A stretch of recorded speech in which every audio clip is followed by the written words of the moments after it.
이 아파트가 정말 돈이 되는 물건인지 숫자를 가지고 쉽게 따져보겠습니다. 부동산 투자는 감으로 하는 게 아니라 데이터를 보고 판단하는 것이 가장 중요하죠.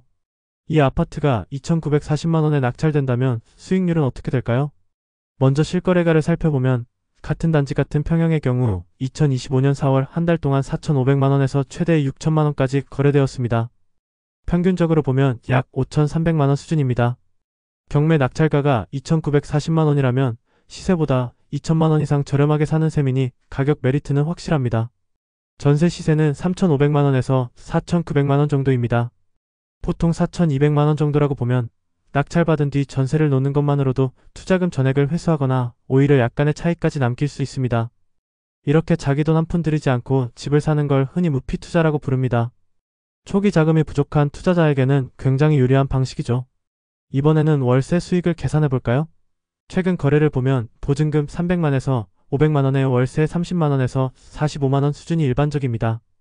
가장 흔하게 거래되는 조건은 보증금 500만 원에 월세 35만 원입니다. 이 조건으로 세를 놓는다면 보증금을 제외한 실제 투자금은 약 2,440만 원 정도입니다. 이 경우 연간 월세 수입은 420만 원 정도가 됩니다. 간단하게 계산해도 연 수익률은 17%를 넘습니다. 요즘 은행 예금 금리가 3%도 안 되는 걸 생각하면 이 정도 수익률은 매우 높은 편입니다.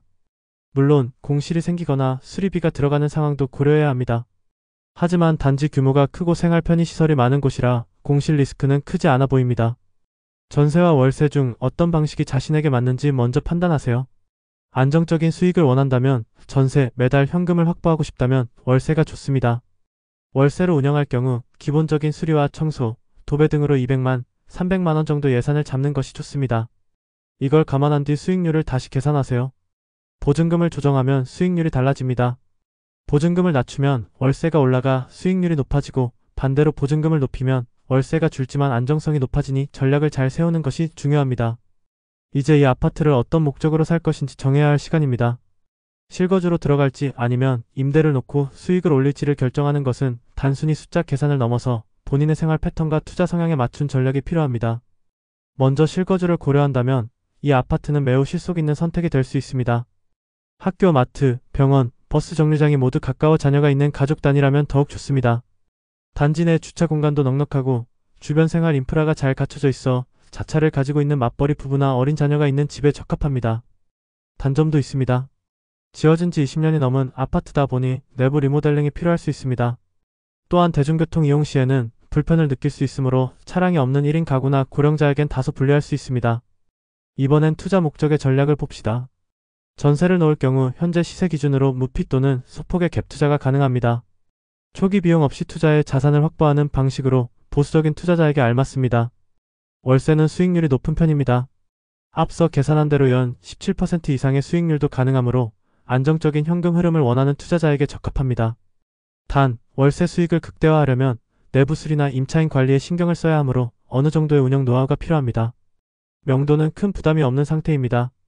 채무자 본인과 가족이 거주 중이고 임차인은 없습니다. 하지만 퇴거 협의가 필요한 경우도 있기 때문에 낙찰 후 빠른 시일 내에 대면하거나 내용 증명을 통해 의사를 명확히 전달해야 합니다. 점유자가 협조적이지 않을 경우에는 명도 소송 절차를 고려해야 하니 일정과 비용을 여유 있게 잡아야 합니다. 결국 이 아파트는 실거주든 투자든 어느 쪽으로 접근해도 나쁘지 않은 구조입니다. 다만 본인의 자금 상황, 수익 기대 수준, 운영 경험 등을 고려해 목적에 맞는 전략을 세우는 것이 가장 중요합니다. 2025년 5월 14일 대구지방법원 경매 8개에서 진행되는 2024타 경시 1만 6,157 사건은 누구든 한 번쯤 눈길을 줄 만한 아주 특별한 경매 물건입니다. 바로 경상북도 칠곡군 석저급 중리 석적고등학교 인근에 위치한 전용 15평 아파트 한 채인데요. 현재 4차 경매를 앞두고 있는 이 아파트의 최저 입찰가는 무려 2,940만원. 실거래가가 5천만원을 훌쩍 넘는 단지 내에서 이 가격은 거의 절반 수준입니다. 자, 그럼 왜 이렇게 싸게 나온 걸까요? 이 아파트는 총 4번에 걸쳐 경매가 진행되고 있는데 1차 경매 2025년 1월에서는 6천만원의 감정가로 시작해 유찰 이후 2차에서는 4,200만원에 낙찰되었지만 매수인이 대금을 납부하지 않아 미납으로 돌아섰습니다. 3차에서는 다시 같은 가격에 재경매되었지만 또 유찰되었고 마침내 4차에서 최저가가 2,940만원까지 떨어진 겁니다. 이렇게 되면 보통 경매 참가자들은 뭔가 문제가 있어서 미납된 거 아냐? 라는 의심을 하게 되죠. 실제로 많은 경우 명도 문제나 하자 권리관계에서 부담을 느껴 납부를 포기하는 사례가 있기 때문입니다. 하지만 이 물건은 조사된 임차인이 없고 전입자도 채무자 본인과 가족으로 명도 위험이 상대적으로 적다는 점이 특징입니다. 무엇보다 이 물건이 특별한 건 현재 전세 시세보다도 낮은 낙찰가라는 점입니다.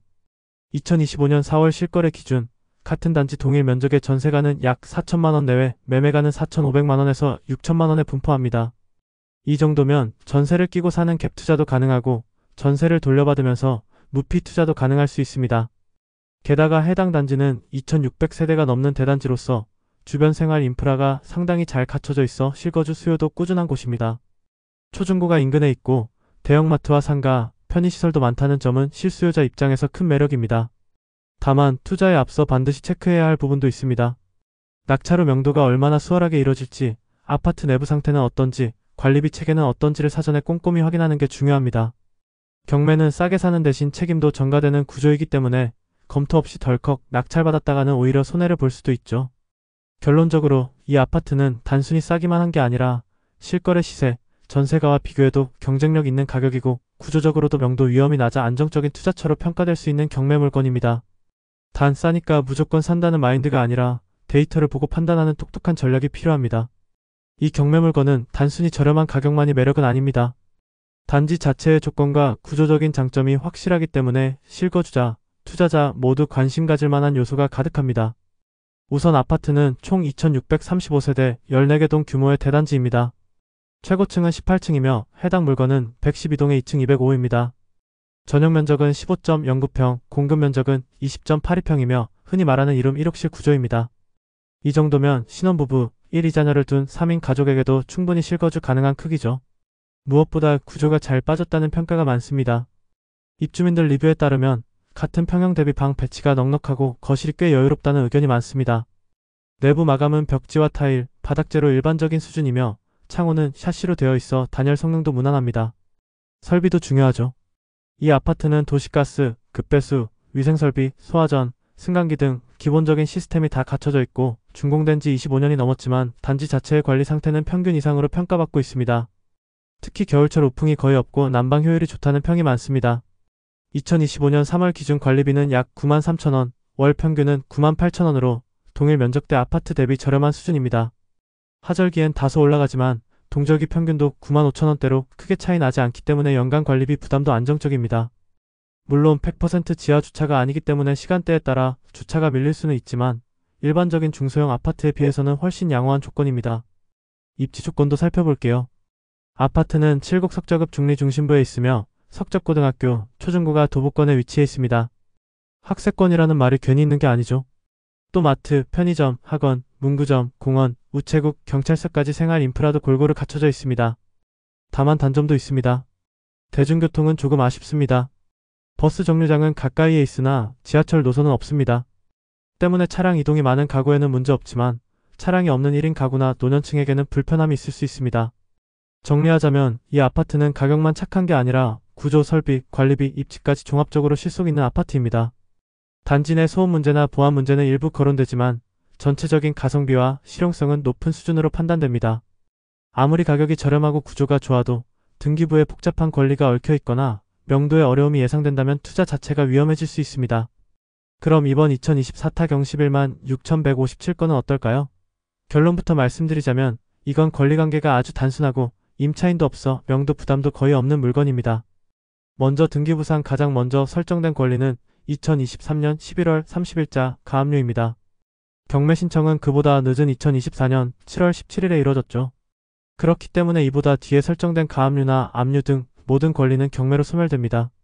즉 낙찰자가 인수해야 할 권리는 없습니다. 가장 많은 사람들이 궁금해하는 임차인 문제도 확인해봤습니다. 현황 조사서에 따르면 이 부동산에는 임차인이 없으며 채무자 본인과 가족이 거주 중이라고 나와 있습니다. 전입세대 열람 결과도 동일하게 나타났고요. 배당 요구 종기일인 2024년 9월 26일까지도 별도 배당 요구가 없다는 전제하에 사실상 실거주 중인 채무자의 점유물건이라 할 수 있습니다. 이게 왜 중요하냐면요. 보통 임차인이 있는 경우에는 전입일자와 확정일자에 따라 대항력, 우선 변제권 등이 발생할 수 있고 낙찰자가 그 보증금을 떠안아야 할 수 있습니다. 하지만 이번 건은 그럴 가능성이 전혀 없습니다. 다만 아무리 임차인이 없다 해도 명도 문제는 여전히 남아 있습니다. 현재 이 집에는 채무자와 그 가족이 거주 중이며 낙찰 후 자진 퇴거하지 않을 경우에는 명도 소송이 필요할 수 있습니다. 하지만 이 또한 보통 1개월에서 3개월 내에 정리되는 사안이고 자진 퇴거율도 높은 편이라 큰 리스크라고 보기 어렵습니다. 명도는 단순히 나가주세요 한마디로 끝나는 문제가 아닙니다. 낙찰 이후에는 점유자와의 법적 심리적 싸움이 시작될 수도 있죠. 그래서 가장 먼저 할 일은 내용 증명을 보내는 것입니다. 낙찰자가 되면 곧바로 점유자에게 퇴거 요청을 공식적으로 전달하세요. 우체국 내용 증명은 법적으로도 증거가 되기 때문에 꼭 챙겨야 합니다. 그 다음으로는 해당 세대의 정보를 정확히 파악하는 것이 중요합니다.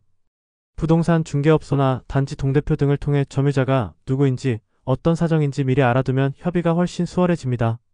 사람이 어떤 상태인지 알고 접근하는 것만으로도 분위기가 달라질 수 있습니다. 마지막으로 점유자가 자진 퇴거에 동의한다면 간단한 퇴거 확인서를 작성해 두는 것이 좋습니다. 언제 나갈 것인지, 어떤 조건으로 나갈 것인지 문서로 남겨두면 향후 법적 다툼을 예방할 수 있습니다. 이 세 가지만 잘 지켜도 명도에서 대부분의 리스크는 줄일 수 있습니다. 정리하자면 이 아파트는 권리적으로 아주 깔끔하고 실거주 명도만 해결하면 바로 내 소유로 전환 가능한 이상적인 물건입니다. 복잡한 법적 리스크 없이 투자하고 싶은 분들에겐 안성맞춤이죠. 다음 회차에서는 이걸 얼마에 써야 낙찰될까? 를 계산해 보겠습니다. 이제 마지막으로 남은 것은 입찰가 설정입니다. 아무리 좋은 물건이라도 적정가에 낙찰받지 못하면 소용이 없죠. 다음 단계는 낙찰 확률을 높이면서도 손해보지 않는 입찰 전략입니다. 실거주든 투자든 중요한 건 내가 이해하고 결정하는 것, 그리고 충분한 준비입니다. 좋은 기회는 준비된 사람의 것이라는 말처럼 경매 역시 마찬가지입니다. 꼭 발품 팔고 꼼꼼히 비교하시길 바랍니다. 고맙습니다.